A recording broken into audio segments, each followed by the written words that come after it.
kuti ibhatirire solar randakaisa pamota ndiri kuriremedza. Macells magadzirwa aakaitwa haana kugadzirwa for this. Chinhu chandangomanikidza kuti ndiite, right? Ndosaka uchiona kuti pamotikari pane katai kanonzi kabiscuit. Purpose yako ndeyekuti kana waita tire puncture, kabiscuit kanogona kukutora kubva panzvimbo yauri uchienda the next place pauri kunogadzirisa tairi rako uchidzosera tairi ipapo. But unozoona kuti kune vanhu vanoramba vofamba nakabiscuit kaya kusvikira zvazokanganisika. Panozonoita breakdown haana kugadzirisa tairi, kabiscuit kavhunika, haachakwanisi kuenda anyway. Saka ngatidzidzei kurerutsirana. Yes, murume wako anogona kukubatsira machores here and there, but ziva kuti wakamuisa paoverdrive. Ari kufunctiona environment yaasiri best.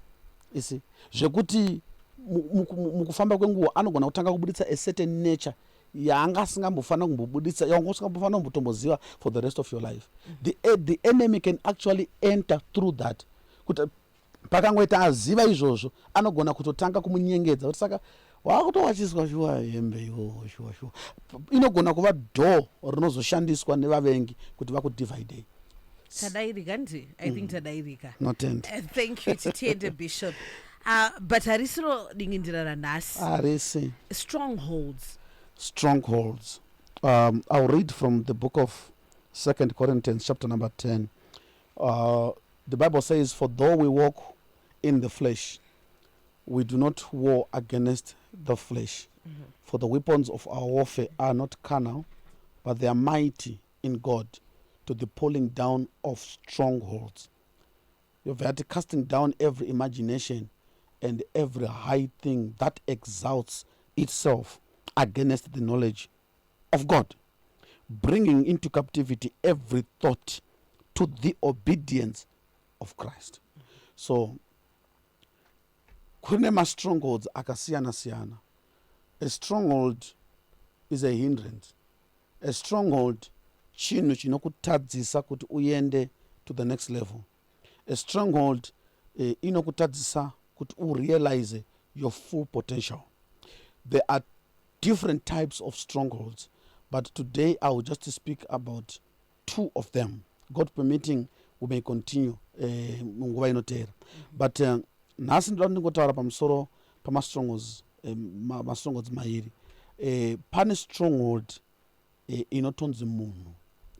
A human being can be a stronghold. Alright. Unogona kuita fall in love nemunhu asinei nekwauri kuenda.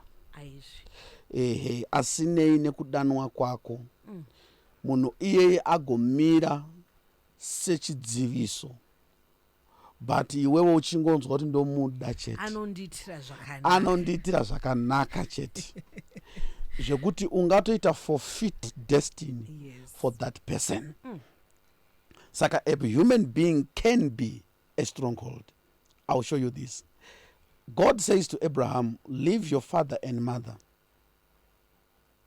and your household and go to a land I will show you, and there I will bless you. Which means the blessing of God had a condition. It had something to do with leaving his people. Right? But Abraham haana kunzwisisa pada. Maybe akafunga kuti zviri kunzi leave everyone that is evil in your eyes. Because ane mumwe waakatakura anonzi Lot. Akati Lot chibaba, right? Lot haana kana zvaakatadza. But instruction iri kuti leave them. So he carried munhu waanga asina kunzi atakure, and it costed him 25 years. Because paakandosvika ikoko zvese zvaanga apromiswa kuti achaita vana uye acharatidzwa nyika ichava nhaka, zvese izvozvo hazvina kuitika as long as he was with Lot. So Lot may be somebody who is good to you. Lot may be somebody who has your back, but asiri mplani ya Mwari. And when God says leave them, you find no reason for leaving them. So that person becomes a stronghold. Right? A stronghold, chinhu chawakatenda futi mumusoro mako kunyange chichipesana naMwari, but kwauri yakava doctrine zvokuti Mwari angatotaura ukaita sekunge usina kuzvinzwa nepamusana pekuti ataura zvine chekuita nestronghold iri mumauri. Saka stronghold yanga iri mulife maAbraham was Lot. Lot anga asina ukama naMwari. Lot anga aina ukama naAbraham. Abraham ndiye anga ana ukama naMwari. Can I shock you here? Do you know that hapana any moment or any incident where God spoke with Lot? like just God coming to Lot and say, hi Lot, so. God never spoke to him. He even got a blessing by just walking with Abraham. But God had no business with him. The moment pakazomuka bope pakati pa Lot na Abraham nevafudzi vaLot nevafudzi vaAbraham, Abraham achiti ngatipe separate, zvikunzi Lot achienda kwaanga achuza, then God said, now lift up your eyes, and now chisimudza manje stronghold yaenda, now we can talk. Which means as long as Lot was going to stay, God was going to wait. Dambudziko nderekuti God lives in eternity, iwe ndione mazuva anopera.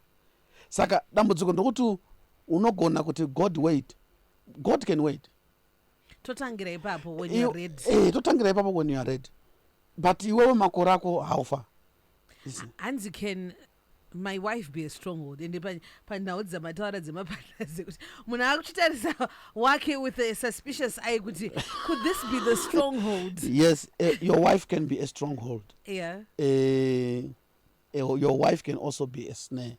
The Bible says when Saul discovered that David and Michelle loved David so much, he said, let us give her to him so that she may be a snare unto him. So kunotori nevamwe vanhu vakatorodzaniswa kuitira kuti upenyu hwavo huregedze kuenda anyway. A setup from the enemy. The enemy can set up a marriage for you. Sure. Yes. Anotori nevana vake vaanototumira kuvana vaMwari kuti vanova ma-strongholds. A topic for another time. And my life changed when my girlfriend broke up with me over she prayed. All right, maybe someone may be arguing with me. Let me show you. Jeremiah chapter number 22, verse number 29, 30. And it says, O earth, hear the voice of the Lord. Right, thus says the Lord, write down this man as childless, a man who shall not prosper all his days. Right, and then you get married with that man who is written down as childless. How are you going to have children? Number one. Number two, and he will never prosper in his life. And you are the wife. Saka kunogona kunitori nevanhu vanotori nema-spiritual embargoes ekuti there are certain things they are not allowed to achieve until maybe you break and cast down the stronghold. Chakanakira ma-strongholds ndeyekuti anopwanyika. But zvinoda kumira and nekuma-identify kuti arimo. So a human being can be a stronghold. Ndonakidzwa nenyaya yeuroyi yatinofamba nayo sevanhu. Unoona kuti vanhu vazhinji vanofarira stere kunanga uroyi vabereki vevamwe. Bamukuru wangu anoroya. Bosi pauri kuti bamukuru wako you don't care about the child yabamukuru wao kuti anofila sei. But because ndibamukuru ndibaba vecousin yangu, saka ivavo vanoroya, tete vangu vanoroya. Saka zvoita sokunge kune vanhu vanoroya, tete, ambuya, bamukuru, sekuru, mainini. Kuti zvizosvika pana mai, kuti mai vangu vanoroya, uchaona kuti hazvigamuchiriki. Saka vazhinji vanogona kunge vane ma-strongholds evanhu vari close to them. They can identify uroyi hwevavo, but munhu ari waanoda iye haazoda kuti ataurwe izvozvo pada ari iye wacho. Saka no matter zvadii, you will protect your witch who will continue to bewitch you. Why? Because unomuda. kune vanhu vane shamwari dzakavavenga That's true. dzinomeka sure kuti chese chaaronga muupenyu hachibudirire, but unongonzwa kuti ukasamuudza watadzira denga kuti pane zvakare zvoda kuitika. Exactly. Somehow you have to confide in them. Yes. And unotomboita kadiscovered but inini pandongoudza lewe pese zvinhu zvangu zvangu hazvizofamba, zvinongobondera. but unongonzwa kuda why? Because she is a stronghold in your life. Basa rake nderekumisa progress ende basa rako nderekumuda. Saka ma-strongholds hazvisi zvinhu zvatakavenga, but ma-strongholds zvinhu zvakativenga. Asi tichitozvida. Isusu ndisu tinoda ma-strongholds, ndosaka achizowana zita rekunzi ma-stronghold. Ndisu Because they have a tinotomapa, hold of our lives. yes, we give them the strength. Ndisu tinopa stronghold simba nekuri qualifya kuti rinzi stronghold. A stronghold could be a doctrine, a belief system. Unozviziva here kuti semunhu wechikadzi unogona kutobhilivha kuti varume vakawanda, saka ndofana kutodanana nemurume womunhu nekuti vakadzi vakawanda varume vashoma. Varume vashoma, sorry. Saka iwewo wakaverenga rini varume ukaona vari vashoma? Wakangonzwa ma-statistics, right? But munharaunda menyu munotori nevarume vasina kuroora namajaya kuchechikwenya ariko asina kuroora, but iwewe reason yako yekunge uri pane munhu wemunhu inhau yekuti uri kuti iwo vashoma. Vashoma kupi? Kunani. Vashoma kunani, right? Chinhu ichocho chinogona kutogara musoro mako zvekuti kana kukauya akapandura vakazvitaura sinosvika papi unoti chete hamusi kuzvinzwisisa kuti varume vashoma. Haisi vhesi, Mwari haana kutaura izvozvo, but chinhu chawamisikidza musoro mako kuti ichocho ndo chinoita kuti ubehave in a certain way, zvokuti kana rikaparidzwa rinosvika papi hauchinje. Unforgiveness can be a stronghold, right? Because the Bible says if you don't forgive you cannot be forgiven. But iwewe unototaura kuti and izvo ndozviziva, but ningi anonyepa, inini I will not forgive him, I will not forgive him nekuda kwezvaakandiitira zvimwe zvese ndingaregerera. Izvi kwete, iyoyo ndo inonzi stronghold. Chinhu chabata mulife mako zvekuti chaakuzvisimudzira chinhu ichocho kudarika kuziva Mwari. Ndo iri kunzi thought iyoyo inofana kupwanywa kuti isvike pakuteerera Kristu. In other words, kana waamukristu watendeuka, the only major hindrance mulife mako is stronghold, a belief system. The devil has got no power, absolute power on you. It's actually you who gives him power. As I conclude, First James 1, verse 13 says, when tempted, no one should say God is tempting me, for God cannot be tempted by evil, nor does he tempt anyone. But each one is tempted when his own evil desire he is dragged away and enticed. In other words, the devil chaakaita kungodeposita zvinhu musoro mako, zvinhu izvozvo wozvidevelopa iwewe zvova a stronghold, zvova a hindrance. Ndoda kuti uzvizive kuti paunoona panotengeswa madhiski pepe panotengeswa futi mablue movie, but hava display.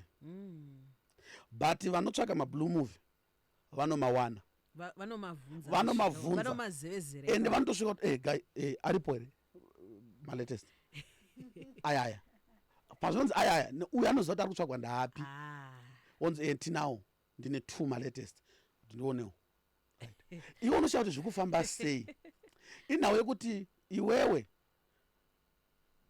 pornography haisi mumako, iri maari, saka yake iyoyi inonokonekta neiri musechero maari kutengesa, zvinokonektana nekuti zvanga zvagara zviri umwe as a stronghold already. Unoshaya kuti madrugs ataura navanhu kuti madrugs uchati ari kutengeswa pai, haufi wakaona munhu achiti madrugs vanozivana pavanomawana. That's so true. Nekuti ane rimwe riri kunoku kudhara, iroro ndo rinotsvaga rimwe kusvika rawanikwa parakahwanda, mapurisa achishaya kuti vanhu vacho vari papi, pane chigunduru chinoziva kuti ari papi, nekuda kwokuti madrugs yava stronghold musoro make. To be continued. Bishop Musa Kamisola anzita amen katatu. Thank you so much, Bishop. Kunoda kubata mwari. All right.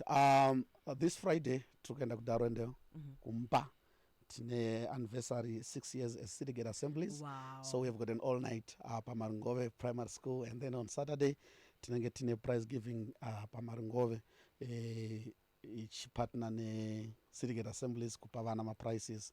We are just following back to where it all started. And then Sundays we are back ku Harare tine appreciation Sunday 9 to 1 o'clock. Tinowanika pa New Fantasyland opposite Eastgate upstairs mucinema 4. Facebook page yakanzi Dr. BMC. Thursdays we are at the same place totanga na 5 p.m. na kusvika na 7 paunobva kubasa paipa just pass through tiwane nguva yekunamata. God bless you. Thank you so much, Bishop. We really appreciate you. Tinokutendai nokutiwanira nguva chipiri chega chega. Taking our time to 10 o'clock, Star FM. It's time for the news.